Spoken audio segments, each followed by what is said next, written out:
The vast ocean seems peaceful, but beneath its surface lies a darker reality, where humans and apex predators often clash.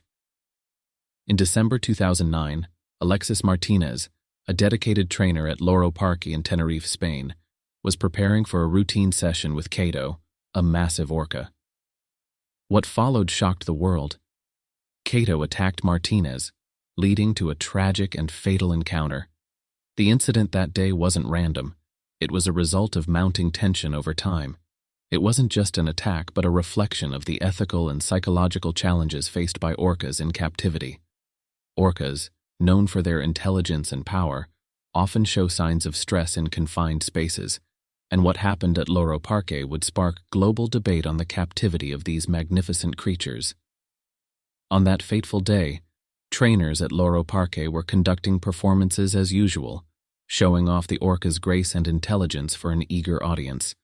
Alexis, known for his strong bond with the animals, had always trusted the orcas. But when he entered the pool with Keto, a 6,000-pound male orca, it quickly became clear that Keto was agitated. Orcas in captivity suffer from mental stress, and Keto's behavior was more erratic than usual. Eyewitnesses described the attack as sudden. Without warning, Keto lunged at Martinez, pulling him underwater with incredible force. Despite frantic efforts from the trainers to intervene, Keto's sheer strength made rescue impossible. Martinez's body was retrieved, but it was too late. His injuries were severe, and his death sent shockwaves through the industry. The tragedy led to questions about orca captivity, the unpredictability of these creatures, and the ethics of keeping them in artificial environments. Keto's aggression wasn't an isolated incident. Studies show that captive orcas often develop abnormal behaviors, from aggression to repetitive swimming patterns, linked to the stress of confinement.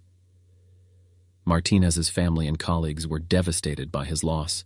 He had spent his life working with marine life, and his death was a tragic reminder of the risks trainers face when interacting with such powerful creatures. Public reaction was swift. Animal rights groups called for an end to orca captivity, while others defended marine parks, urging for stricter safety measures instead of bans. After the attack, Loro Parque made changes to its orca program, including enhanced safety protocols, but the incident left a lasting impact. Keto, though responsible for the attack, remained at the park. His actions were seen not as malicious but as a result of his environment, a powerful animal trapped in a confined space, struggling to adapt.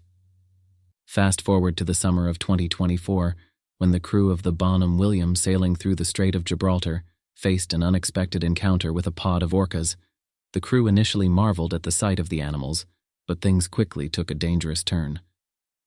The orcas attacked the yacht, ramming its rudder and leaving the crew stranded in a perilous situation.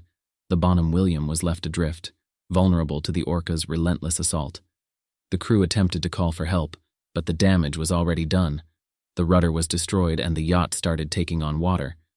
Fortunately, a nearby rescue team reached them in time, but the yacht was beyond saving. The crew was safely evacuated, but the trauma from the encounter left a lasting impression. Experts believe the rise in orca aggression in the region could be linked to stress caused by heavy maritime traffic, declining fish stocks, and past trauma experienced by specific orcas, like the matriarch of this pod. The targeted attacks suggest a learned behavior passed through the generations, where the orcas have adapted to target boats and their rudders. In response to these increasing attacks, authorities have issued guidelines for sailors to minimize encounters, including advice to avoid certain areas and cut engines if approached. The maritime community is taking these threats seriously, as orcas continue to display coordinated aggression. In May 2023, another yacht, the Albaran Champagne, was attacked by a pod of orcas in the Strait of Gibraltar. Like the previous incident, the orcas targeted the yacht's rudder, causing critical damage. Despite the crew's efforts to protect their vessel, the situation deteriorated quickly. They were forced to abandon ship, and a nearby tanker rescued them just in time. The Albaran Champagne incident highlights the rising frequency of orca attacks in the region and has raised serious concerns among sailors. Experts continue to study the behavior of these pods, suggesting that the disruptions caused by human activity could be contributing to the orca's increasingly aggressive behavior.